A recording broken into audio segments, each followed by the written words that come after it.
एक ऐसी हकीकत में जहां सच्चाई को मानना मुश्किल था, वहां डीमन किंग अपने सामने खजी सच्चाई को इग्नोर करने की कोशिश कर रहा था। वो सदमे में खजा था, यह देखकर कि उसकी वो काली आग, जिस पर उसे इतना नाउ था, हीरोज का कुछ भी नहीं बिगाड़ पाई।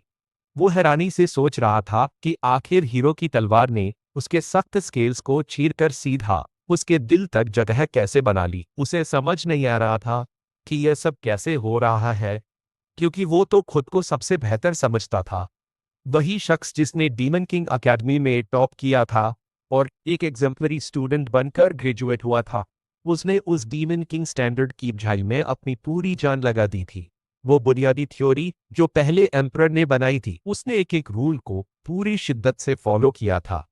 टॉवर बनाना, स्टैंडर्ड्स के हिसाब से प्रिंसेसेस को किडनैप करना और फिर उन हीरोज को नर्चर करना जो उन्हें बचाने आते थे। उसका मानना था कि हीरोज का गुस्सा और उनका दुख एक डीमन किंग के लिए सबसे बेहतरीन दावत होती है और उन्हें जल्दी मार देना एक वेस्ट है। स्टैंडर्ड्स ने उसे सिखाया था कि उन्हें खाने से पहले अच्छे से मोटा किया जाए, क्योंकि हीरो जितना ताकतवर होगा, मील उतनी ही डिलिशियस होगी। उसने इस तरीके को पूरी भक्ति के साथ फॉलो किया, यह सोचते हुए कि दुनिया पर राज करना बस वक्त की बात है। और बेशुमार लोगों के गुस्से और दुख को एब्जॉर्ब करने के बाद वो एक ऐसा डीमन किंग बन गया था जिसका कोई मुकाबला नहीं था। लेकिन अब उम्मीद पर खून में लथपथ पजे हुए वो चीख रहा था, सवाल कर रहा था कि उसका अंजाम इतना शर्मनाक क्यों हुआ। उसकी आंखें कंफ्यूजन और सदमे से भरी थी। तभी हीरो ने उसकी तरफ बजे ही डिस्गस्ट के साथ देखा, उसे और बाकी डीमंस को कचरा बताते हुए। हीरो ने ताना मारते हुए समझाया कि डीमंस खुद अपने लिए यह हालात बनाते हैं और फिर नतीजे को देखकर हैरान होते हैं, जो कि बड़ी अजीब बात है। और जब डीमन किंग ने उसकी बात का विरोध किया तो हीरो ने खुलासा किया कि उनका मशहूर प्रिंसेस को किडनैप करना सिर्फ एक सिग्नल होता है डीमन किंग की एक्टिविटी शुरू करने का और उसे रोकने का एक इनविटेशन। हीरो ने इंसानी राजा को मारने के आइडिया को बेवकूफी बताया, यह समझाते हुए कि ऐसा करने से किंगडम में कियास मच जाएगा।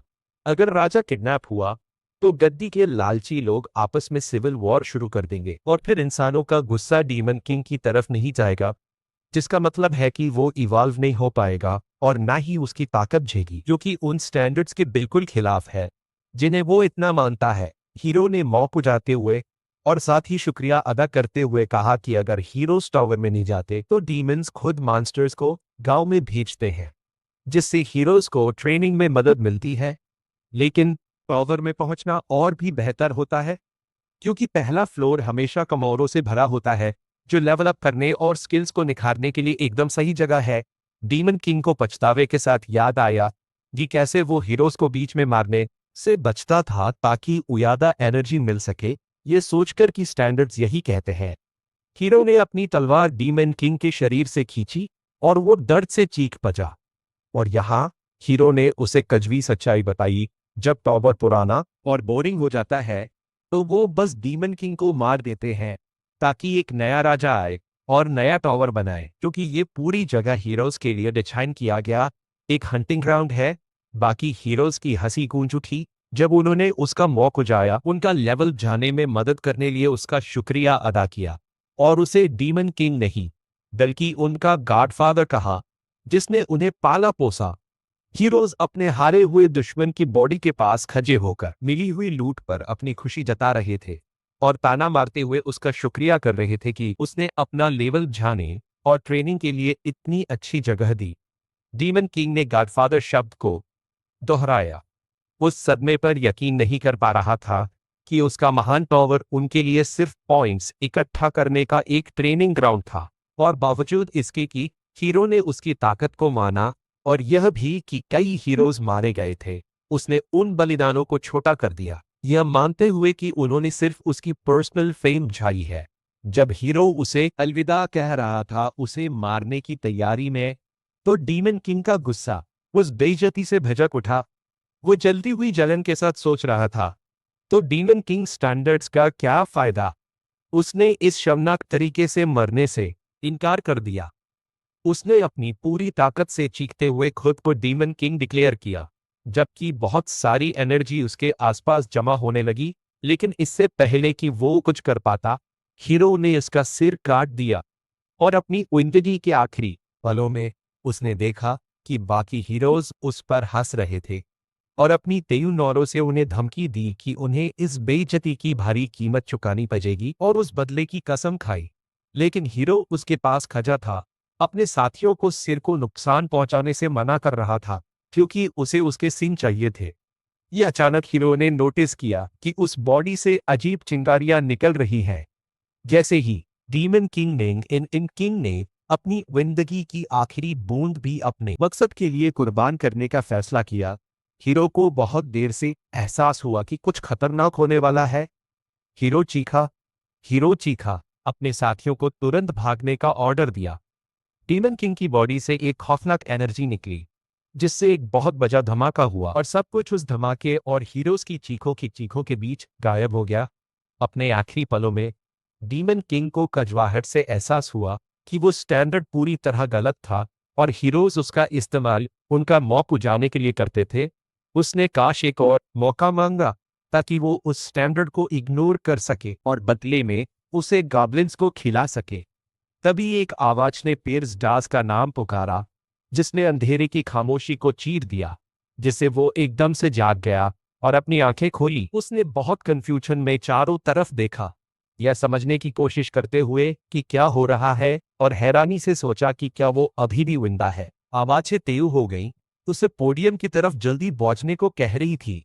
तब उसे एहसास हुआ कि जो नाम पुकारा जा रहा है वो उसी का है। पियर्स डास इस बात से सदमे में था, जबकि एक और शख्स उसे पोडियम पर चढ़ने के लिए कह रहा था। तभी एकेडमी के प्रिंसिपल ने उसे टोका। उसके ग्रेजुएशन डे पर उसका ध्यान भटकने के लिए उसे डांटा, जबकि वो एक जीनियस स्टूडेंट था। और जब उसकी नौर लाल बैच पर पजी, जो डीमन किंग एकेडमी पूरा करने का सिंबल था, तो उसे एहसास हुआ कि वो वक्त में 15 साल पीछे आ गया है। खास तौर पर ग्रेजुएशन सेरेमनी में जब ग्रेजुएट्स को पोडियम पर जाने के लिए कहा गया, तो उसे समझ आ गया, बावजूद इसके कि उसे अपने वापस आने की वजह नहीं पता थी, कि यह उसका सुनहरा मौका है। एक प्रोफेसर ने उससे कहा कि ताकि अपने इलाके में एक टावर बनाया जाए, किसी राजकुमार या राजकुमारी को किडनैप किया जाए, तबाही मचाकर और सुराग छोड़कर मास्टरमाइंड का रोल निभाया जाए, एनर्जी हासिल करने के लिए हीरोज को नर्चर किया जाए, और आखिर में डिफिकल्टी बुझाने के लिए नीचे के फ्लोर्स को कमोर मॉन्स्टर्स से भरा जाए। उसने डिस्गस्ट के स्टार्ट के साथ उनकी तरफ देखा, क्योंकि वो स्टैंडर्ड्स जो उसने पहले रटे थे, यहाँ तक कि उनसे उसे अब घिन आने लगी थी। और जिस चीज को फॉलो करने में उसने अपनी पूरी जिंदगी लगा दी थी, वो अब उसकी नौरों में सिर्फ वो कचरा था जिसने उसे उसकी मौत तक पहुंचाया और उसे हीरोज के हाथों की एक कठपुतली बना दिया। ग्रेजुएशन सेरेमनी के बीच खड़े होकर उसने खुद से पूछा कि सबके सामने इन रूल्स को फॉलो करने की कसम खाने का क्या मतलब है, जबकि वो जानता था कि इसका अंजाम कितना भयानक होगा। उसे बस यह सोचकर ही बेइंतहा गुस्सा आ रहा था कि वो उससे दोबारा उन कानूनों को मानने के लिए कहेंगे। उसकी खामोशी ज्यादा देर नहीं टिकी, क्योंकि ऑफिशियल ने उसे पुकारा, उसे अपनी क्लास के टॉपर के तौर पर वो महान स्टैंडर्ड पढ़ने के लिए आगे आने को कहा। लेकिन पियर्स ने अपने चौंकाने वाले और रूखे जवाब से सबकी उम्मीदों को तोड़ दिया। जब उसने पूरी तरह मना कर दिया, उसके साथ ही ग्रेजुएट्स के बीच कंफ्यूजन और हैरानी फैल गई। उन्हें समझ नहीं आ रहा था कि क्या हो रहा है। वो सिर्फ मना करने पर नहीं रुका, बल्कि चिल्लाया और ऐलान किया कि वो ऐसी बकवास कसम नहीं खा सकता। उसने स्टैंडर्ड को फॉलो करने को सबसे बेवकूफ़ी भरा और घटिया काम बताया, और उसने सबके सामने जोर से इस बात को कंफर्म किया कि वो कानून कचरे के सिवा कुछ नहीं है, जिससे माहौल और गर्मा गया। इस कभी ना देखी गई हिम्मत पर वहां मौजूद डीमंस और स्टूडेंट्स के चेहरों पर सदमा और डर छा गया। वो एक ऐसा पल था जब सबसे बेहतरीन स्टूडेंट वो बन गया, जिसे लोग सदी का पागल कह रहे थे। आर्चड्यूक आर्के ब्लेयर ने गुस्से में अपना हाथ पटका। उसे पवित्र डीमन किंग स्टैंडर्ड्स की बेइज्जती करने की जुर्रत के लिए मौके पर ही मौत की सौआ देने की धमकी दी। लेकिन फिर उसने दोबारा सोचा, हालात को संभालने की कोशिश की। इसलिए उसने उसके पिछले अच्छे बर्ताव और बेमिसाल टैलेंट को देखते हुए उसे एक आखिरी मौका देने का फैसला किया। उसने उसे 2 ऑप्शंस दिए, या तो वो अपने कहे हुए लव यू वापस ले, और पूरी डीमन वर्ल्ड से माई मांगे, या फिर अरिन रीजन में भेजे जाने की सौआ भुगते। हॉल में अरिन के बारे में फुसफुसाहट शुरू हो गई। वो डिमेंशन जिसे डीमन किंग्स का कब्रिस्तान माना जाता है और एक तरह से मौत की सौआ है, जहां दर्जनों राजा मारे जाते हैं। कुछ लोग गुस्से में सोच रहे थे कि उसके जैसे मुजरिम को मारने के बजाय दूसरा मौका क्यों दिया जा रहा है, यह मानते हुए कि सिरमाई काफी नहीं है। आर्चडुक ने उसे सख्त लहौए में उसे सख्त खराब इलाका है जहां यहां बेशुमार डीमन किंग्स ने अपनी जान गंवाई है, लेकिन पियर्स ने उसे ठंडे और बागी अंदाज में बीच में ही काट दिया और तुरंत वहां भेजे जाने की मांग की। उसने वहां जाने का पक्का इरादा वाहिर किया ताकि वो साबित कर सके कि जिन डीमन किंग स्टैंडर्ड्स को वो इतना पूछते हैं वो हर सीरिय बकवास है, जिससे आर्चडुक पूरी तरह हैरान रह गया।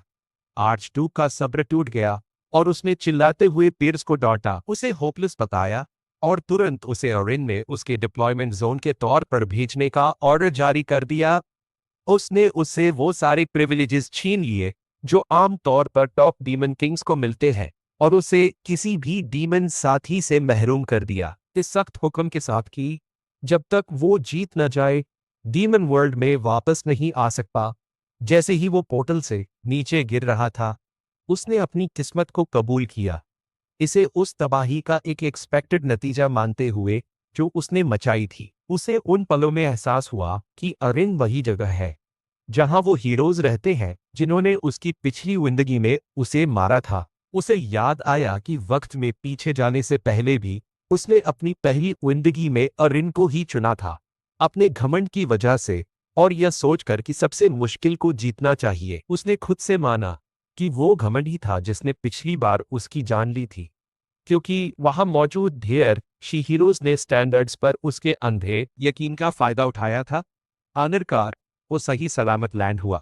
उत्तरी महाद्वीप के एयरगस्ट माउंटेन्स की बर्फ के बीच अपने पंख फैलाए अपने नए सैर को शुरू करने के लिए तैयार पियर्स ने इस बार ठान लिया था उसे दोबारा नहीं होने देगा। यह फैसला करते हुए कि इस बार वो हीरोज के स्टैंडर्ड्स का शिकार बनने के बजाय उन्हें अपने फायदे के लिए इस्तेमाल करेगा। कहानी ग्रेजुएशन सेरेमनी शुरू होने से पहले वापस गई।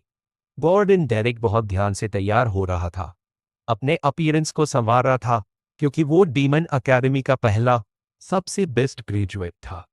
डीमन वर्ल्ड के नियमों के मुताबिक अकेडमी डीमंस को राजाओं की सेवा के लिए ट्रेन करती है ताकि टॉप डीमन किंग की सेवा में लगाया जाए। इस प्रिविलेज ने दूसरे और तीसरे नंबर पर आए ग्रेजुएट्स के अंदर जलन पैदा कर दी थी। वो सोच रहे थे कि काश उन्होंने लॉर्ड पियर्स की सेवा का सम्मान पाने के लिए थोजी और मेहनत की होती। गार्डन का मानना था कि सभी डीमन किंग्स महान होते हैं, लेकिन उसे पक्का यकीन था कि महानता में लॉर्ड पियर्स का कोई मुकाबला नहीं है। वो उन्हें एक चमत्कार मानता था जो हर साल में एक बार पैदा होता है। डिमोनिक ड्रैगन्स का वंशज जिसका उग्र इतिहास में अमर हो जाएगा।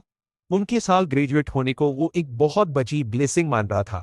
उसकी कल्पना उजाने भर रही थी, यह सोचते हुए कि वो दोनों मिलकर किसी भी डिमेंशन को जीत लेंगे। वो एक बजी मूर्ति की कल्पना कर रहा था जिसमें वो दोनों एक महान राजा और उसके वफादार असिस्टेंट के रूप में साथ हो। उसने पूरे जोश के साथ ठान लिया कि वो भी डीमन वर्ल्ड के इतिहास के सुनहरे पन्नों में अपना नाम दर्ज कराएगा। लेकिन वो सुनहरे सपने एक चौंकाने वाली हकीकत से टकराए जब उसे वो पल याद आया जब पियर्स चिल्लाया था स्टैंडर्ड्स को कचरा बताते हुए। गॉर्डन को एक गहरा सदमा लगा जिसने उसके नौसिये को चकनाचूर कर दिया। उसे यकीन नहीं हो रहा था कि उसका आइडल उन पवित्र स्टैंडर्ड से नफरत करता है। उसकी वो मेंटल इमेज पूरी तरह तबाह हो गई। अपने राजा के शब्दों पर हैरानी और खौफ के बीच सीन उत्तरी महाद्वीप के एयरगस्ट माउंटेन्स के गहरे इलाके में शिफ्ट हुआ, जहां गॉर्डन बर्फ के बीच भारी बैग लेकर पहुंचा। उसके चेहरे पर कंफ्यूजन और मायूसी साइन दिख रही थी। वो सोच रहा था कि यह सब क्यों हुआ। पियर्स उसे वहां देखकर हैरान था, क्योंकि उसे पहले बताया गया था कि कोई भी डीमन उसके साथ नहीं जाएगा। फिर भी आखिरकार एक को भेजा गया। जब उसने गौर से देखा तो उसने उसे पहचान लिया और उसका स्वागत किया। गॉर्डन ने रोते हुए उससे उस पागलपन भरे काम को करने की वजह पूछी, लेकिन पियर्स ने नासमझ बनने का नाटक किया, पूछते हुए कि उसका क्या मतलब है। गार्डन गुस्से में फट पड़ा, उसे याद दिलाते हुए कि कैसे उसने सबके सामने स्टैंडर्ड्स की बेइज्जती की और इसकी वजह से उन्हें इस जानलेवा एरन इलाके में देश निकाला मिला है। उसे यकीन था कि वो उसकी वजह से मर जाएगा। पिर्स ने उसे शांत करने की कोशिश की, मौक उजाते हुए कि ज्यादा चिंता से उसके बाल झड़ जाएंगे, जिस पर गार्डन ने चिल्लाकर जवाब दिया कि उसके बाल अभी समस्या नहीं है। उन पलों में पिर्स ने अपने असिस्टेंट की मौजूदा हालत की तुलना उससे की जो वक्त में पीछे जाने से पहले थी, जहां वो भरोसे और शांति से भरा हुआ था। उसे याद आया जब गार्डन उसका हौसला बचाया करता था, यह यकीन दिलाते हुए कि साथ मिलकर वो मुश्किलों को पार कर लेंगे। और यहां तक कि उसने दावा किया था कि अगर मिशन एरन में नहीं होता तो उसे इतना उत्साह महसूस नहीं होता। पियर्स को एहसास हुआ कि गार्डन की घबराहट हालात बदलने की वजह से जायु है, और उसने तय किया कि वो उसे अपने टाइम ट्रेवल का सच नहीं बताएगा ताकि वो उसे पागल ना समझे। मुश्किल से अपनी सांसें काबू में करने के बाद गार्डन ने अपने पिछले बर्ताव के लिए माफी मांगी और हकीकत को देखते हुए अपनी ड्यूटी निभाने का फैसला किया। वो जल्द ही फिर से स्टैंडर्ड्स की दुहाई देने लगा, याद दिलाते हुए कि पहला रूल टॉवर बनाने का है, लेकिन उसने रोड देकर कहा कि इसे छुपाया नहीं जाना चाहिए या किसी बहुत ही मुश्किल माहौल में नहीं होना चाहिए, हीरोज इसे ढूंढ सके। उसने चिंता जताते हुए कहा कि उनकी मौजूदा जगह ऊंचे पहाड़ों और ताकतवर मॉन्स्टर से घिरी हुई है, जिससे यह खतरनाक है और इंसानों के लिए यहां पहुंचना नामुमकिन है। इसलिए उसने दूसरी जगह जाने का सुझाव दिया। पिर्स ने उस प्रस्ताव को सख्ती से खारिज कर दिया। इसी जगह पर टॉवर बनाने के अपने फैसले का ऐलान किया। उसने टॉवर का बीज निकाला और उसे जमी हुई उम्मीद में बो दिया, यह बताते हुए कि इसे उगने के लिए डीमन किंग के खून की जरूरत है। गार्डन फिर से घबराहट में आ गया। उस पर स्टैंडर्ड्स तोड़ने और डीमन किंग के गार्व को मिट्टी में मिलाने का इल्जाम लगाया। इस पर पिर्स ने ठंडे दिमाग से जवाब दिया कि उसने उन कानूनों को मानने की कसम कभी नहीं खाई थी। दिल की गहराइयों में पियर्स अपने असिस्टेंट की नफरत को समझ रहा था, यह जानते हुए कि एक डीमन के लिए उस अकीदे को नकारना कितना मुश्किल है जो उनकी हड्डियों में बसा हुआ है।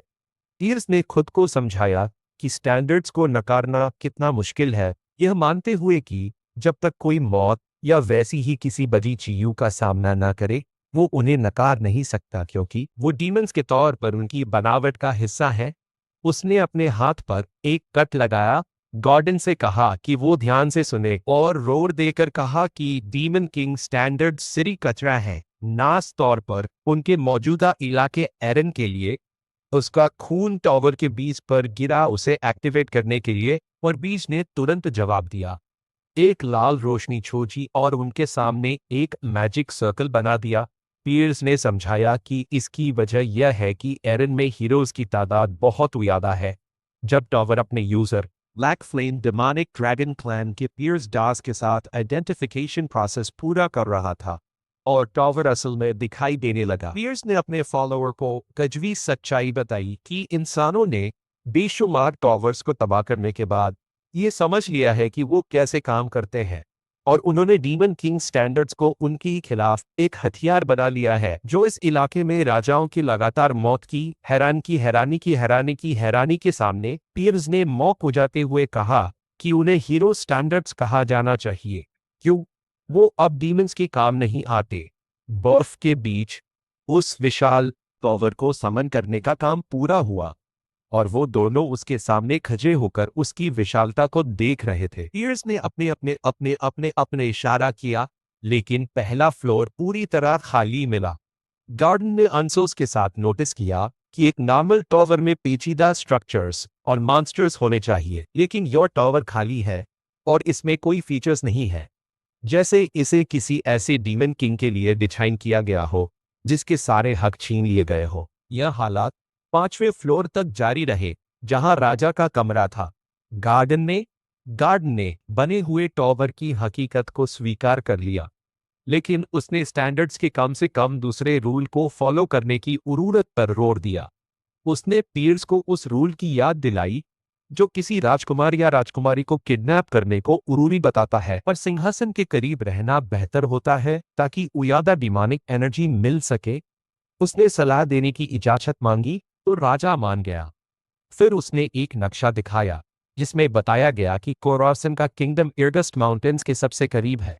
उसने पूरे उत्साह के साथ सबसे ऊंचे रैंक वाली राजकुमारी को किडनैप करने का सुझाव दिया ताकि किंगडम का गुस्सा और दुख सोख कर जल्दी ग्रो किया जा सके।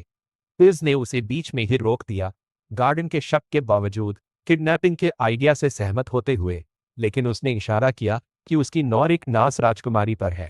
गार्डन उत्साहित हो गया और मिशन में मदद की पेशकश की, लेकिन पिर्स ने उसे टॉवर की हिफाजत के लिए रुकने का हुक्म दिया, यह कहकर कि राजा का घर खाली नहीं रहना चाहिए। गार्डन ने राहत की सांस ली, यह मानते हुए कि उसका मास्टर अपने होश में वापस आ गया है और उसके पिछले काम सिरे ग्रेजुएशन के तनाव का नतीजा थे, जिससे हालात सुधरने की उम्मीद जागी। और जब असिस्टेंट ने टारगेट की पहचान के बारे में पूछा तो पियर्स ने हिल्डरिन किंगडम को चुनकर उसे चौंका दिया। वो देश जो सुदूर दक्षिण में है और टॉवर से सबसे दूर मुमकिन जगह पर है, अपने टारगेट को 13वीं राजकुमारी के रूप में चुना, वो जिसका प्रभाव सबसे कम और मौजूदगी सबसे ना के बराबर थी। वो उसके कमरे में घुस गया, उसे ले जाने के अपने आने का ऐलान किया, जिससे गार्डन दूसरी तरफ से चिल्ला पड़ा कि यह चुनाव स्टैंडर्ड्स के बिल्कुल उल्टा है। इसी बीच राजकुमारी ने हैरानी से उसकी तरफ देखा, उसकी पहचान के बारे में सोच रही थी। फिर राजकुमारी के कमरे में घुस गया, ठंडेपन से ऐलान किया कि वो डीमन किंग है और उसे किडनैप करने आया है, लेकिन उसने एक हल्की हंसी के साथ उसका स्वागत किया, जो ऐसे हालात में अजीब लग रही थी।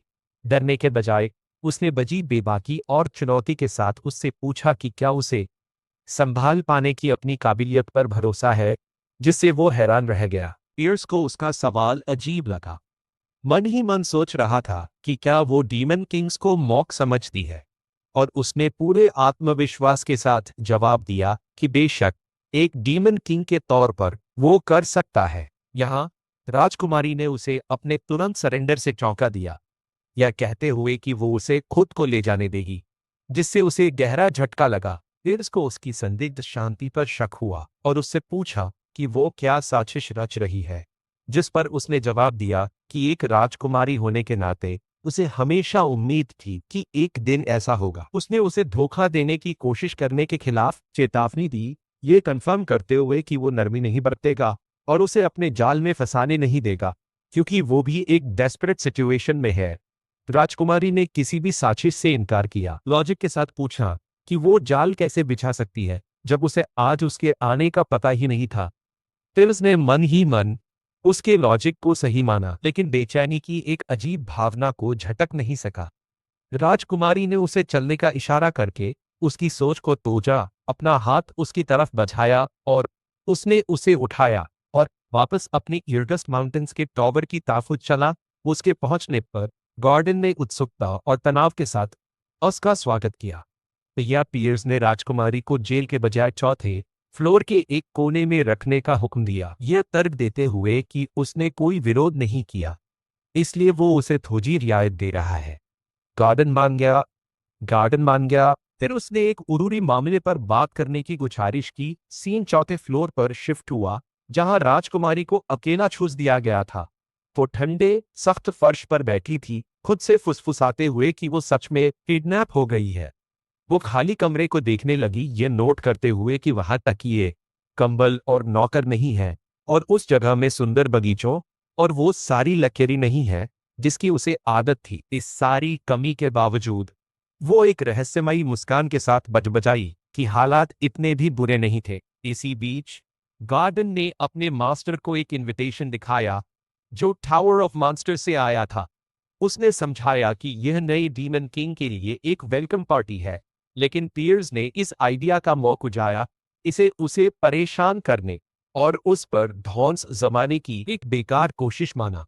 उसने आगे कहा कि डीमन किंग्स का गर्व आमतौर पर उन्हें सहयोग करने से रोकता है, लेकिन एरन के सख्त और अनोखे हालात ने उन्हें उस गर्व को छोड़कर साथ काम करने पर मजबूर कर दिया है। पियर्स ने इनविटेशन कबूल करने का फैसला किया, यह मानते हुए कि उसने पहले उन्हें कमजोर समझकर इग्नोर किया था, लेकिन अब वो उनसे बातचीत की जरूरत को देख रहा है। पियर्स जंगल के बीच बने विशाल टावर ऑफ मॉन्स्टर्स में पहुंचा। वहां ड्रैक्सन ने उसका स्वागत किया, जो मॉन्स्टर्स का डीमन किंग है और 70 साल से उस जगह पर राज कर रहा है। अपने सिंहासन पर बैठकर रूंखार तरीके से मांस खा रहा था। ड्रैक्सन ने लापरवाही से उससे पूछा कि क्या वो वही नया राजा है जो परंपराओं का मौक हो जाता है। उसे नाकाबिल बताया। पियर्स ने ठंडेपन से जवाब दिया कि क्या वो लजाई चाहता है।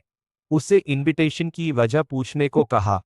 ड्रैक्सन ने ताना मारते हुए हंसा और खुलासा किया कि आर्चडुक आर्केन ने उसे उस पर नौर रखने का काम सौंपा था। केज ने जवाब में आर्चडुक की सीधी बेइज्जती की, उसे एक चिचजा बूझा वैम्पायर बताया और मौकुजाया कि उसका एरन में देश निकाला उसे खुश करने के लिए काफी नहीं था।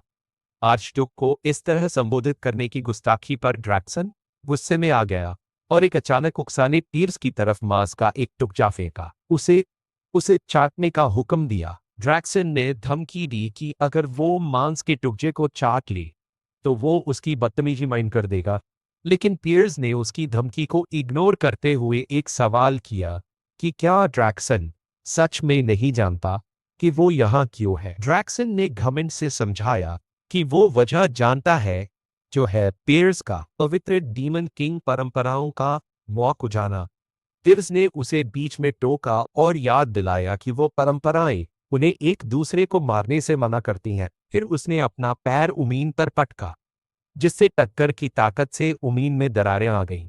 ड्रैक्सन उसकी ताकत देखकर हैरान रह गया। पियर्स ने तंशिया अंदाज में सोचा कि क्या वो सच में मानता था कि वो उस रूल को मानेगा। ड्रैक्सन ने अपने दुश्मन से एक खौफनाक और निकलता महसूस किया, जिससे उसे बहुत देर से एहसास हुआ कि उसने हालात को गलत समझा है। उसने हकलाते हुए आर्चडुक आर्केन और राजकुमारी को किडनैप करने के उनके ऑर्डर का उग्र करने की कोशिश की। पियर्स को धमकी दी कि अगर उसने 1 महीने के अंदर रिपोर्ट नहीं दी तो वो अपनी सत्ता खो देगा। पियर्स ने उसे ठंडेपन से टोका, उसे कहा कि उसे इस बात की उम्मीद थी और उसे बताया कि उसने असल में एक राजकुमारी को किडनैप कर लिया है। उसने एक ऐसे लम्हे में कहा जिसका मतलब गहरा था कि वो उसके टेस्ट पर बिल्कुल खरी उतरती है, जिससे ड्रैक्सन कंफ्यूज हो गया। इस मॉन्स्टर्स के टॉवर्स इनको पीछे छोड़ते हुए फिर वो इर्गस्ट माउंटेन्स में अपने टॉवर पर लौटा। गार्डन ने डीमन किंग की महानता दिखाने के लिए अपने मास्टर की तारीफ की, लेकिन पियर्स ने जो हुआ उसे मामूली बताया, यह कन्फर्म करते हुए कि यह कोई खास बात नहीं थी और उसका दुश्मन अभी और कुछ करने की हिम्मत नहीं करेगा। इसके बावजूद उसने तैयारी की जरूरत पर जोर दिया और गार्डन को राजकुमारी की हालत चेक करने का हुक्म दिया ताकि पता चले कि उसका फायदा कैसे उठाया जाए। अपने दिल में पियर्स दूसरे डीमन किंग्स के रुख को लेकर चिंतित था, यह महसूस करते हुए कि उसका विरोध करने के लिए उनका एक होना एक बड़ी रुकावट बनेगा। उसने माना कि परंपराओं का मौक उजाने के नतीजे उसकी उम्मीद से ज्यादा बजे थे, लेकिन उसने रोड देकर कहा कि अगर वक्त वापस चला जाए तो वो फिर से वही रास्ता चुनता। उस कचरे के सामने झुकने से बेहतर मौत को चुनना। उसने अतीत की गलतियों को ना दोहराने और इस बार अपनी नींव शून्य से बनाने का संकल्प लिया। हालांकि उसे एक निचले दर्जे की राजकुमारी को किडनैप करने से कम एनर्जी पॉइंट्स मिलने की उम्मीद थी, उसने इसे सुरक्षित विकल्प माना। लेकिन जब उसने अपने पॉइंट्स चेक किए तो वो अचानक चौंक गया, उन्हें 13,000 पॉइंट से ज्यादा पाकर, जिससे उसे बेहद हैरानी हुई। उसकी सोच टावर ऑफ मॉन्स्टर से आए एक वीडियो मैसेज से टूटी, जिससे वो उसके कंटेंट के बारे में सोचने लगा। वीडियो में ड्रैक्सन नए डीमन किंग के तौर पर पियर्स को बधाई दे रहा था। उनकी पहली बुरी मुलाकात के बावजूद सद्भावना के तौर पर एक तोहफा देने की इच्छा जता रहा था। ड्रैक्सन ने माना कि एरन में पियर्स की उपलब्धियां आसान नहीं है, प्रशंसा दिखाई और सोचा कि क्या परंपराओं का उसका मौक सिर्फ किसी बजीचियों के लिए एक पर्दा था। फिर पियर्स को लगा कि कुछ ठीक नहीं है। अचानक गार्डन घबराया हुआ कमरे में घुसा, चिल्लाते हुए कि चौथे फ्लोर पर वहां भागा। पियर्स वहां भागा और एक अविश्वसनीय नौरा देखा। वो फ्लोर जो खाली और ठंडा था, वो फूलों और तितलियों से भरे एक हरे बगीचे में बदल गया था। टावर की हालत दिखा रही थी कि चौथे फ्लोर पर कुदरती बदलाव चल रहा था। इस जादुई बगीचे के बीच राजकुमारी एलिमेंटल स्पिरिट से घिरी खजी थी, जिससे पियर्स को एहसास हुआ कि उसने एक जादुई टावर के अंदर पूरा एक इकोसिस्टम बना दिया है। यह कारनामा सिर्फ वही कर सकता है जिसने चारों तत्वों एलिमेंट्स पर महारत हासिल की हो, और उसे याद आया कि महाद्वीप में सिर्फ एक ही ऐसी स्पिरिट एलिमेंटलिस्ट है जो यह कर सकती है। उसने उसके सामने यह सच रखा कि वो 13 बी राजकुमारी नहीं है जैसा उसने सोचा था, जिस पर उसने मुस्कुराते हुए जवाब दिया कि उसे उम्मीद थी कि वो उसे अलाना समझने की गलती करेगा। है पियर्स ने हैरानी से उसकी असली पहचान पूछी। उसने अपना नाम हिल्ड्रेन बताया, गर्व से ऐलान किया कि वो हिल्ड्रेन किंगडम की पहली राजकुमारी है, और राज्य में यह चौंकाने वाली खबर फैल गई कि पहली राजकुमारी को डीमन किंग ने किडनैप कर लिया है। हिल्ड्रेन किंगडम में राजा गुस्से से आग बबूला हो गया। चिल्लाते हुए धमकी दी, जिसने भी उसकी प्यारी राजकुमारी ईरान नान को किडनैप करने की जुर्रत की और उसे वापस लाने और उस बेवकूफ डीमन किंग का सिर काटने के लिए तुरंत सबसे ताकतवर हीरोज और पूरी सेना को इकट्ठा करने का हुक्म दिया। इस अफरा तफरी के बीच राजकुमारी ने पियर्स को अपने पिछले सवाल की याद दिलाई कि क्या वो उसे संभाल सकता है, ये कंफर्म करते हुए कि उसके उस सवाल के पीछे यही वजह थी। पियर्स ने समझाया कि वो उसके रूप से धोखा नहीं खाया था, क्योंकि उसने मानस से भरी एक जीनियस एलिमेंटल विच के वजूद के बारे में सुना था और उसे डिटेक्ट न कर पाना नामुमकिन था। वो उत्सुकता से सोच रहा था कि उसने वो विशाल एनर्जी उसे कैसे छिपाई। राजकुमारी ने अपने हाथ पर एक अंगूठी दिखाई, समझाया कि यह एक शाही विरासत है जो मानव को छुपा सकती है। राजकुमारी ने फिर से पूछा कि क्या उसकी असली पहचान जानने के बाद वो उसे वापस भेजने का इरादा रखता है, लेकिन उसने इस आइडिया को पूरी तरह खारिज कर दिया, यह मानते हुए कि राजकुमारी को वापस करना उसे हंसी का पात्र बना देगा और कोई भी राज्य उससे नहीं डरेगा, जिससे उसके लिए डिमोनिक एनर्जी इकट्ठा करना मुश्किल हो जाएगा। उसने तय किया कि चाहे जो कीमत हो वो उसे अपने पास रखेगा। अचानक सिस्टम ने उसकी तरफ आ रहे भारी गुस्से को डिटेक्ट किया, जिससे उसके डिमोनिक एनर्जी पॉइंट्स पागलों की तरह बौछ कर 19,000 से पार हो गए। पियर्स को एहसास हुआ कि राज्य ने उसे किडनैपर के तौर पर पहचान लिया है और हालात नहीं बदलेंगे, चाहे वो पहली राजकुमारी हो या 13वीं। पियर्स ने राजकुमारी को कंफर्म किया कि वो अभी भी उसकी बंधक है। राज्य में राजा ने डीमन किंग को मारने और राजकुमारी को वापस लाने के सख्त आदेश जारी किए, लेकिन सलाहकारों के सामने एक दुविधा थी, क्योंकि उन्हें अभी तक जिम्मेदार डीमन किंग की पहचान नहीं पता थी।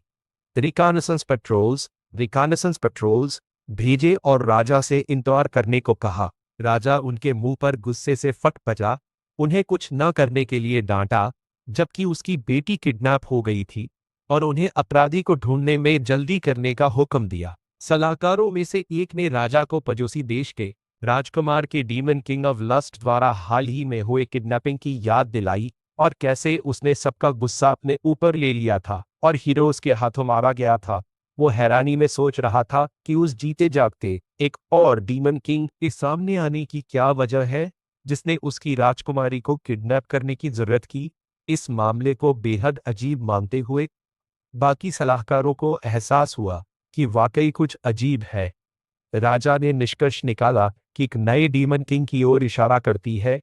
अचानक एक सैनिक ने उन्हें जरूरी जानकारी देने के लिए पहुंचा, जहां टेलीपोर्टेशन मैजिक के निशान उत्तर की ओर ईर्गस्ट माउंटेन्स की तरफ जाते हुए मिले। राजा और इसके सलाहकार मनियल सुनकर चौंक गए, क्योंकि ईर्गस्ट माउंटेन्स सुदूर उत्तर में है जबकि उनका राज्य सुदूर दक्षिण में है। डीमन किंग के टावर में गार्डन हिल्ड्रेन किंगडम की सेना के आने की चिंता जताता है, लेकिन पियर्स आत्मविश्वास के साथ मुस्कुरा रहा था। उसे यकीन था कि हिल्ड्रेन किंगडम उस तक नहीं पहुंच पाएगा। रास्ते के खतरों और उनके और पहाड़ों की मौजूदगी, उसने विशाल दूरी और दूसरे देशों से सेना के गुजरने में आने वाली भौगोलिक और राजनीतिक रुकावटों का हिसाब लगाया था। पीज ने आगे कहा कि बीच के देश एक विदेशी सेना के लिए अपने बॉर्डर नहीं खोलेंगे, जिससे उनके पास सिर्फ एक ही विकल्प बचता है, हीरोज गिल्ड को किराए पर लेना। राजा ने हकीकत के सामने घुटने टेक दिए और हीरोज गिल्ड से संपर्क करने का हुक्म दिया, लेकिन गिल्ड हेडक्वार्टर में जैसे ही उन्होंने सुना कि मनियल ईर्गस्ट माउंटेन्स है, घबराहट और हिचकिचाहट फैल गई। हीरोज ने अपनी जान जोखिम में डालने से मना कर दिया, एक ऐसी जगह पर जो नर्क जैसे मॉन्स्टर्स से भरी हो, यह मानते हुए कि हिल्ड्रेन का राजा उन्हें पक्की मौत के मुंह में भेज रहा है। पेरिस ने इस सिनेरियो का बिल्कुल सही अंदाजा लगाया था, यह जानते हुए कि पैसे के लिए काम करने वाले हीरोज इतनी खतरनाक जगह जाने का रिस्क नहीं लेंगे, और इसी वजह से उसने अपना बेस वहां बनाना चुना। उसकी पक्की प्लानिंग और एरन की गहरी जानकारी ने गार्डन को प्रभावित किया, जिसे लगा जैसे उसके मास्टर ने इस जगह पर पहले भी वक्त बिताया है, नियमों के उनके साइन उल्लंघन के बावजूद।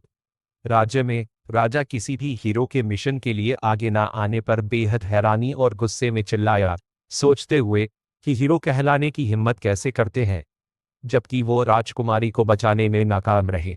सलाहकार ने उसे शांत करने की कोशिश की, यह समझाते हुए कि एरन क्षेत्र के हीरोज दूसरों से अलग हैं, क्योंकि वो किसी भी चीज से ज्यादा पैसे के फायदों की परवाह करते हैं, जो उन्हें अपने मिशन में बेहद चयनात्मक, सेलेक्टिव बनाता है। इसी बीच टॉवर के अंदर पेरिस सिस्टम स्टोर की जांच कर रहा था, जो उसे 10,000 पॉइंट्स की कीमत पर स्केलेटन्स जैसे सैनिक खरीदने या डिमेंशनल इंटरफेरेंस को कमौर करने का ऑफर दे रहा था।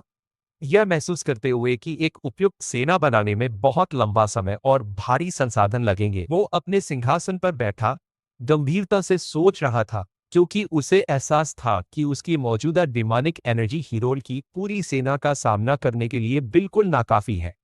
उसे वो पुराना डर याद आया जिसे वो अपनी पिछली जिंदगी से अच्छे से जानता था। इस रुकावट को पार करने के लिए उसने गॉर्डन को तुरंत ड्रैक्सन से संपर्क करने का हुक्म दिया। इंसानी पैसों के बदले डिमोनिक एनर्जी बेचने का इरादा जाहिर करते हुए गॉर्डन को गहरा झटका लगा और अविश्वास में चिल्लाया। उसने विरोध करने की कोशिश की, यह समझाते हुए कि डिमोनिक एनर्जी सपनों की करेंसी है, जो उन्हें अपनी नस्ल की हदों को पार करने, टॉवर के फीचर्स खोलने और मॉन्स्टर्स को समन करने की अनुमति देती है। तो वो इसे सस्ते इंसानी पैसों के बदले कैसे बदल सकता है?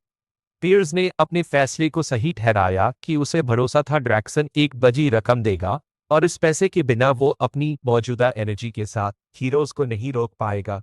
और उसने कंफर्म किया कि एक चीयू है जो वो इंसानी पैसों का इस्तेमाल करके कर सकता है। अपनी नौर पहाड़ों के पास के किलेनुमा शहर होल्टन वर्क की तरफ घुमाते हुए पियर्स एक मर्सनरी की ड्रेस में भेष बदलकर शहर के गेट पर पहुंचा, जहां गार्ड्स ने उसे सख्ती से रोका।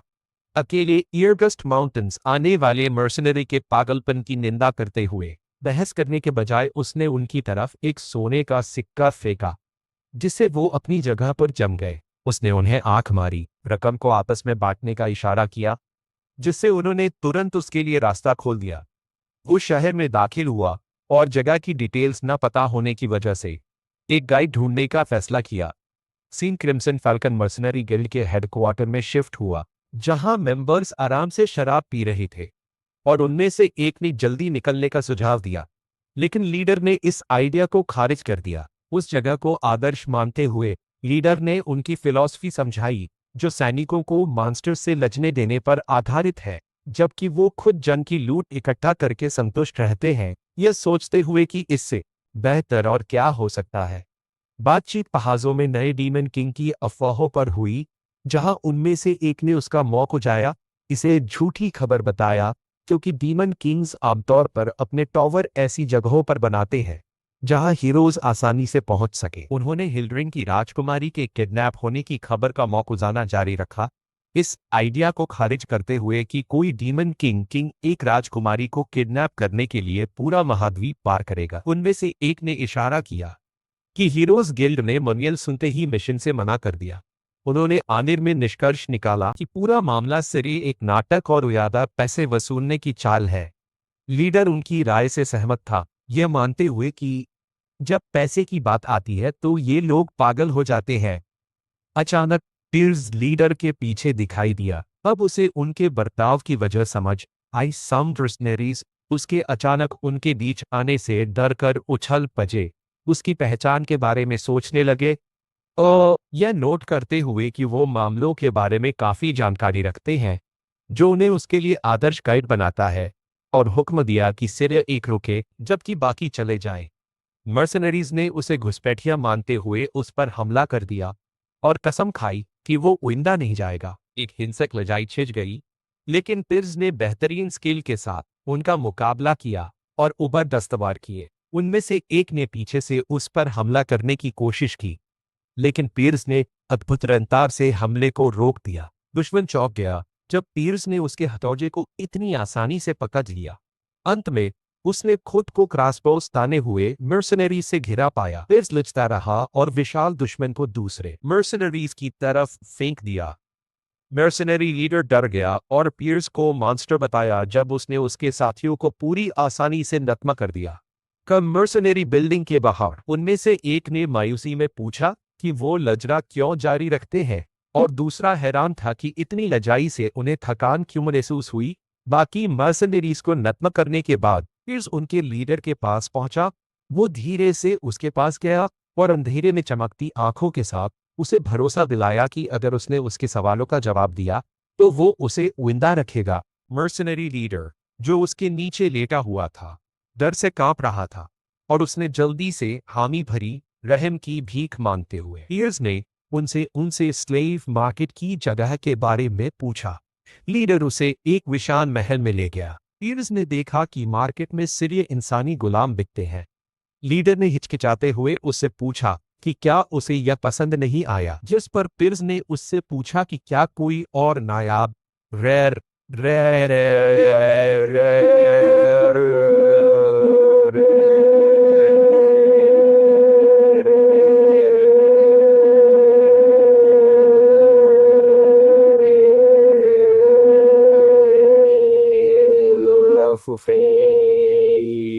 लीडर का रवैया तुरंत बदल गया और वो उसे मार्केट के दूसरे हिस्से में ले गया।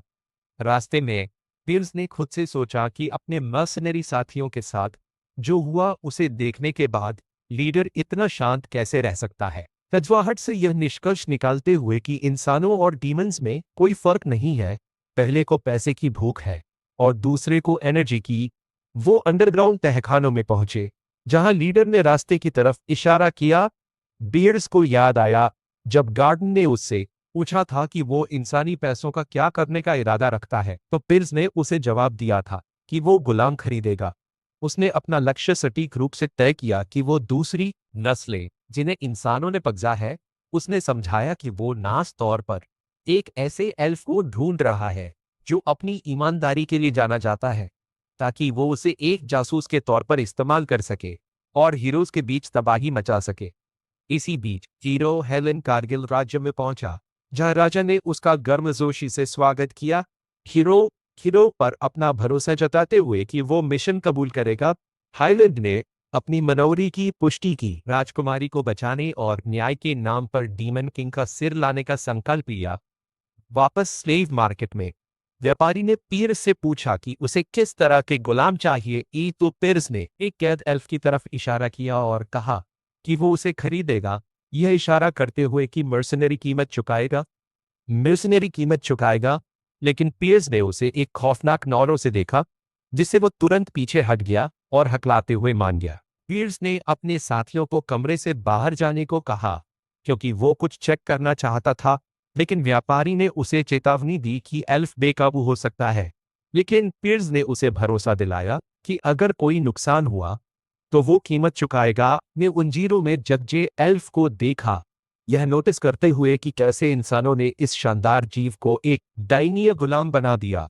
एल्फ ने पीर्स की डिमोनिक एनर्जी को महसूस किया और हैरानी से उससे पूछा कि एक डीमन को एल्फ में दिलचस्पी क्यों है। पीर्स ने उसे इंसानों के खिलाफ बदले का मौका दिया। एल्फ ने माना कि ऑफर लुभावना है, लेकिन वो डीमंस पर भरोसा नहीं कर सकता, ठीक वैसे ही जैसे वो इंसानों पर भरोसा नहीं करता। पीर्स ने उसे भरोसा दिलाया कि वो अलग है और उसे एक डील ऑफर की, सुरक्षा और आज़ादी के बदले 50 साल की व्यादारी, और उसे याद दिलाया कि उसकी नस्ल के लिए 50 साल कोई लंबा समय नहीं है और यह ऑफर उस विल्लत से बहुत बेहतर है जिसमें वो जी रहा है। लेकिन एल्फ ने ऑफर ठुकरा दिया, पीर्स को याद दिलाते हुए कि डीमंस उस वर्ल्ड ट्री को नष्ट करना चाहते हैं जिसकी एल्व्स सेवा करते हैं, और नतीजतन उस दुनिया को नष्ट करना चाहते हैं जिसे वो बनाए रखता है। उसने तीखेपन से पूछा कि वो उस पर भरोसा कैसे कर सकता है। पीर्स को अंदर ही अंदर एहसास हुआ कि एल्फ ने सही बात पगजी है और एक एल्फ ने सही बात पगजी है, और एक एल्फ से मदद मांगना अपने आप में ही अजीब है। पीर्स ने डीमन किंग स्टैंडर्ड्स की कसम खाई कि वो अपना वादा निभाएगा और वर्ल्ड ट्री को नुकसान नहीं पहुंचाएगा। एक ऐसी कसम जो डीमंस के लिए उतनी ही पवित्र है जितनी एल्व्स के लिए एज की पवित्रता। अब बदले में उसने मेपल ट्राइब के एल्फ ग्रेनाडा से वर्ल्ड ट्री की कसम खाकर 50 साल के लिए वफादारी की मांग की।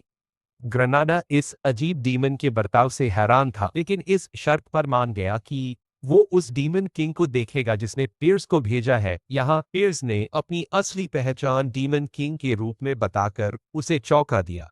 उसकी बात सुनकर चौंक गया। ग्रेनाडा ने इस दावे का मौका उठाया, इस दावे को नकारते हुए कि एक डीमन किंग खुद गुलाम खरीदने आएगा, खास तौर पर तब जब उनकी ताकत उनके टॉवर से दूर जाने पर कमजोर हो जाती है। उसने पियर्स को तंजिया चुनौती दी कि अगर उसने अपनी बात सच साबित की तो वो 50 की जगह 100 साल के लिए वफादारी की कसम खाएगा। सीन तुरंत पियर्स के टॉवर के 5वें फ्लोर पर शिफ्ट हुआ, जहां ग्रेनाडा ने अचानक खुद को पाया।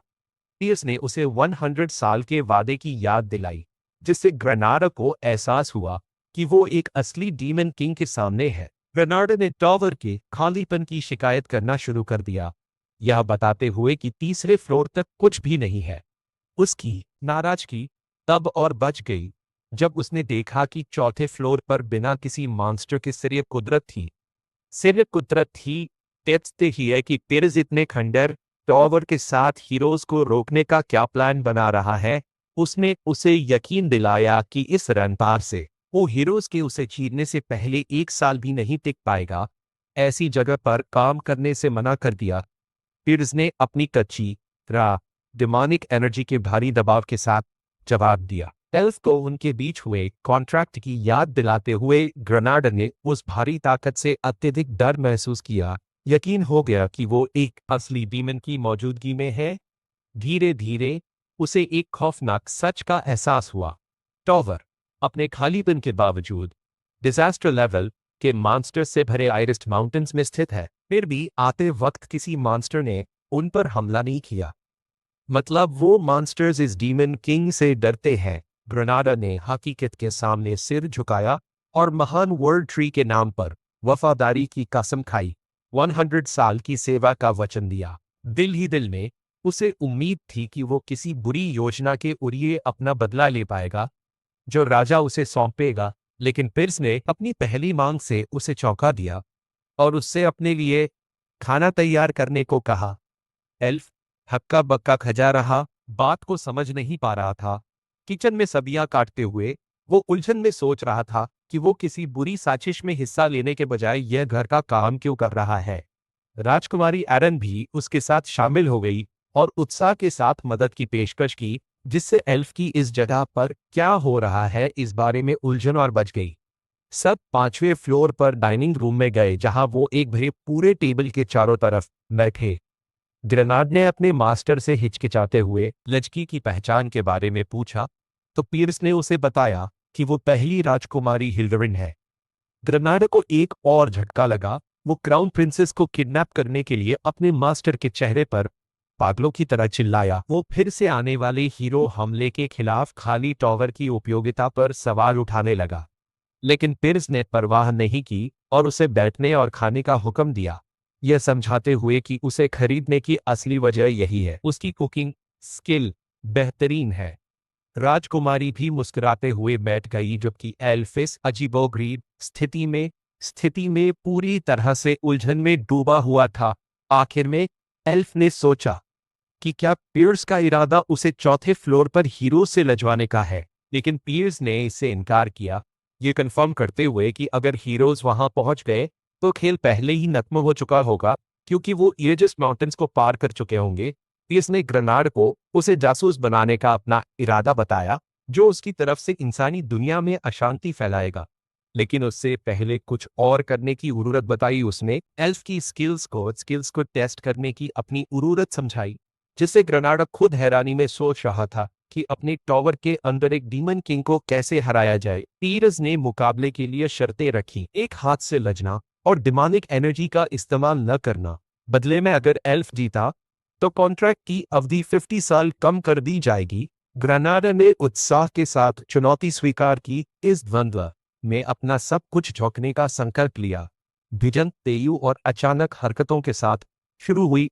पीर्स ने अपने विरोधी की हरकतों की तारीफ की, जो गुलामी के लंबे सालों से प्रभावित नहीं हुई थी, यह सोचते हुए कि क्या उसने चौथे फ्लोर से मानसोख लिया है या अपनी शारीरिक क्षमताओं को बढ़ाया है। उसके स्टाइल को एल्फ रेस के लिए उपयुक्त बताया।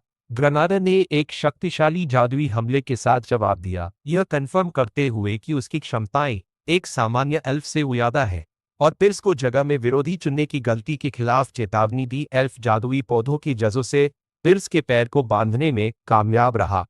उसमें अपने 50 साल वापस पाने का एक सुनहरा मौका देखा। अपने विरोधी के डिफेंस को पूरी तरह खुला मानते हुए उसने पिर्स की तरफ एक सीधा भरोसेमंद वार किया, लेकिन वो अचानक एक खौफनाक ताकत की ओर से चौंक गया, और खौफ के साथ याद आया कि वो किसका सामना कर रहा है। पिर्स ने उसे भरोसा दिलाया कि वो डिमोनिक एनर्जी का इस्तेमाल न करने का अपना वादा निभाएगा और वो उसे मारने से बचने के लिए अपनी ताकत को कंट्रोल करेगा। ग्रेनाड ने घबराहट में उसे रोकने की कोशिश की, लेकिन पियर्स ने एक जबरदस्त मुक्का मारा जिसने मुकाबले को नतमक कर दिया। सीन हॉटन वॉक शहर में शिफ्ट हुआ, जहां crimson Falcon mercenary headquarters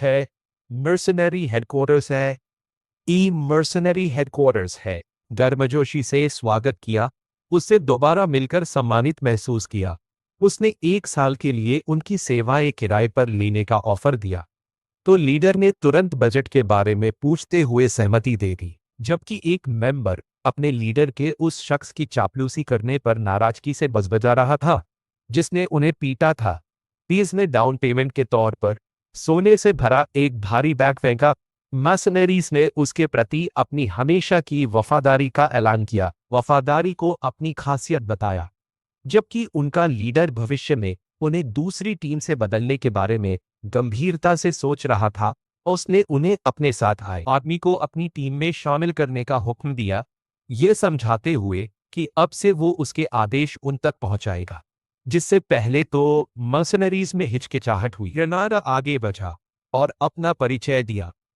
mercenaries के चेहरों पर दुख और रोने के भाव आ गए जब उन्होंने ग्रेनाड को गले लगाया। उसके कुचले हुए चेहरे को देखने के बाद, जो पिर्स की पिटाई का नतीजा था, जिससे उन्हें उसके प्रति अपनापन फिनिटी महसूस हुआ, क्योंकि उन्होंने भी वही हश्र झेला था। पियर्स ने मन ही मन सोचा कि ये मर्सनरीज अपने औसत अपीयरेंस के बावजूद आइडेस्ट इलाके में काम करने वाले प्रोफेशनल्स हैं और उन्हें आसानी से रिप्लेस नहीं किया जा सकता। और यह कि एकमात्र हीरो जो हिल्ड्रिंग किंगडम की रिक्वेस्ट पर राजी हुआ, वो हीरो हेलेन कारगिल है, जिसने डीमन किंग ऑफ लस्ट को हराया था। पियर्स ने मर्सनरीज को अपने नए लीडर के तौर पर संबोधित किया, जो हिल्ड्रिन किंगडम द्वारा काम पर रखे गए हीरो हाइलैंड कारगिल के मामले की जांच करना है। मर्सनरीज ने उत्साह और गंभीरता के साथ जवाब दिया, आदेशों का पालन करने का ऐलान किया। पियर्स अपने टॉवर पर लौटा, अगले कदम के बारे में सोचते हुए। हीरो का मामला ग्रेनाडा पर छोड़ने के बाद उसने फैसला किया कि अपनी निजी ताकत झाने का समय आ गया है। यह देखते हुए कि उसने आमतौर पर टॉवर या राजा को झाने के लिए इस्तेमाल होने वाले सभी डिमोनिक एनर्जी पॉइंट्स बेच दिए थे, ताकत झाने का उसका एकमात्र बचा हुआ विकल्प दूसरा साधन है। उसका चुनाव सोल फ्लावर पर गया, जो कुदरत की एनर्जी को सोखने के बाद उगता है और इसे खाने वाले को अपार शक्ति देता है। पियर्स ने मन ही मन सोचा कि आइडेस्ट माउंटेन्स अपने कठोर माना तूफानों और मौबूत मॉन्स्टर्स की वजह से उनकी प्रकृति इंसानी हाथों से अछूती रही है, जिससे सोल फ्लावर्स लंबे सालों सोखते हैं और बेहद शुद्ध हो जाते हैं। उसने इस जगह को इन फूलों का गजा हुआ खौना माना, और हालांकि यह डिमोनिक एनर्जी से कम असरदार है, लेकिन यह कुछ नहीं से तो बेहतर है। उन्हें ढूंढने जाने का फैसला करते हुए गार्डन ने उसे बिना तैयारी के जाने के खतरे की चेतावनी दी, इसे भूसे में सुई ढूंढने जैसा बताया और याद दिलाया कि मौका देखते ही मॉन्स्टर्स उस पर हमला कर देंगे। पियर्स ने आत्मविश्वास से जवाब दिया कि वो मॉन्स्टर्स को आसानी से संभाल सकता है, लेकिन फूलों को ढूंढने की मुश्किल को माना, जैसा कि गार्डन ने बताया, जब तक कि उसके पास एक बेहतरीन माना डिटेक्टर ना हो। उनकी बातचीत दरवाजे पर हल्की दस्तक से टूटी। राजकुमारी आर्नन ने अपने सिर पर एक प्यारे नीले स्लाइम क्रीचर के साथ सिर अंदर डाला, पूछा कि क्या वो बिच्छी है। एयर्स और गॉर्डन उसे देखकर हैरान थे। राजकुमारी खुशी से बाहर निकली, उस जगह को भरने वाले एलिमेंटल स्पिरिट्स के साथ भागती और खेलती हुई और बहुत एंजॉय करती हुई लग रही थी। राजकुमारी ने अपना अत्यधिक उत्साह जाहिर किया, यह स्वीकार करते हुए कि वो हाल ही में बोर हो गई थी, और पियर्स को उसका वादा याद दिलाया कि वो उसे अपनी मर्जी से चौथा फ्लोर सजाने देगा। पियर्स उसे देखकर हैरान खजा था कि उसने पहले ही उस जगह को अपने टेस्ट के हिसाब से सजा दिया था। वो सोच रहा था कि वो इसमें कितना आगे जाएगी, और यह कि एक डीमन किंग के पावर को सजाने का उसका विचार ही अपने आप में एक पागलपन है। राजकुमारी एक शर्मीली मुस्कान के साथ उसकी तरफ मुझी, यह मानते हुए कि उसे उम्मीद नहीं थी कि उसे टॉवर खोजने की इजाजत दी जाएगी, लेकिन वो खुश थी कि वो चेक करने आ गई। पियर्स ने अचानक उसे अपनी बाहों में उठा लिया, उसे कसकर पकड़ने को कहा और उसे यह समझने से पहले कि क्या हो रहा है टॉवर से बाहर उछाले गया। वो उसे लेकर तेज रफ्तार में आसमान में उड़ गया। राजकुमारी ने बड़ी हैरान आंखों से दुनिया को ऊपर से देखा, यह मानते हुए कि उसने नौरों की खूबसूरती पर ध्यान नहीं दिया, क्योंकि उसे अंधेरे में किडनैप किया गया था। सूरज उगने और बादलों के दौरे ने उसे चकाचौंध कर दिया, और वो हैरानी में बजबजाई कि दुनिया कितनी विशाल है। उसे महल में अपनी उबाऊ मनाटनस जिंदगी याद आई, जहां हर दिन जादुई ट्रेनिंग और राजकाज पढ़ने में पिछले दिन का दोहराव था। यह मानते हुए कि वो अपनी पूरी जिंदगी ऐसे ही बिताएगी जब तक कि वो मर नहीं जाती, उसने पियर्स से कहा कि वो शायद एकमात्र इंसान है जिसने एयरगस्ट माउंटेन्स के ऊपर उड़ान भरी है। पियर्स ने जानकारी की परवाह नहीं की, बल्कि उसका ध्यान उससे अपेक्षित काम की तरफ दिलाया। फिर राजकुमारी ने उसे उसके नाम से पुकारने के लिए कहा, क्योंकि वो साथ में लंबा समय बिताने वाले थे। मीर्स मान गया, लेकिन उसे अपनी हैसियत भूलने के लिए डांटा, उसे अंडरग्राउंड जेल में भेजने की धमकी दी अगर उसने सोल फ्लावर्स ढूंढने के लिए अपने स्पिरिट्स का इस्तेमाल नहीं किया। एनिन ने माई मांगी और खोजने के लिए अपनी पानी और हवा की स्पिरिट का इस्तेमाल किया। पियर्स को उम्मीद थी कि खोज में समय लगेगा, लेकिन उसे भरोसा था कि वो उससे तेज होंगी। अचानक एरन चिल्लाई कि उसे कुछ मिला है। पियर्स बताई गई जगह पर उतरा और फूल के आसपास मॉन्स्टर्स को पाया और कहा कि कुछ मेहमान हैं जो उनसे पहले पहुंच गए। विशाल मॉन्स्टर्स का एक ग्रुप दिखाई दिया और पियर्स ने राजकुमारी को समझाया कि मॉन्स्टर्स एक डीमन नस्ल है जिसने डीमन वर्ल्ड छोड़ दिया था। उनसे एक डीमन किंग के तौर पर उसके हुक्म मानने, फूल को न छूने और चले जाने को कहा, लेकिन मॉन्स्टर्स ने मानने से इनकार कर दिया। ऐलान किया कि वो डीमंस की बातें नहीं सुनते और उन्हें पसंद नहीं करते, और उसे मारने की धमकी दी। पियर्स ने तंचिया हंसी हंसा, यह मानते हुए कि गार्डन सही था और मॉन्स्टर से लॉजिकल सोच की उम्मीद करने की अपनी गलती को समझा। उन्हें जलाकर राख करने का फैसला किया।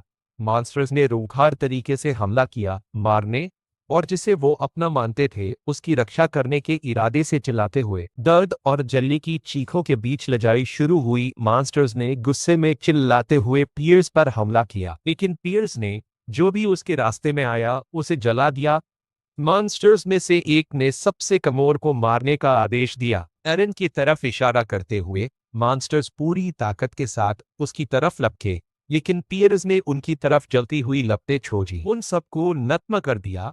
जबकि ऑनर डटी रही, याद करते हुए कि बुल ट्राइब के ऑर्क्स अपने सहयोग से ओगर्स को भी गिराने की क्षमता के लिए जाने जाते हैं। फिर भी उसने उन्हें उसके करीब पहुंचने में भी लाचार देखा।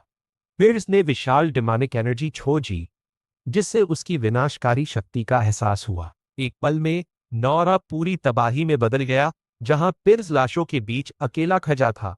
अर्नन उस मानिक रूबी आध्यात्मिक फूल से निकलने वाले मान की शुद्धता से हैरान थी, जिसमें पानी और बर्फ के गुण थे, जिसे उसने बर्फ के बीच पाया था। लेकिन पियर्स ने उसे इसके लिए लालची होने के खिलाफ चेतावनी दी। पियर्स ने वादा किया कि अगर उसे और मिले तो वो उसे एक देगा, जिससे उसकी आंखें खुशी और उत्साह से चमक उठी।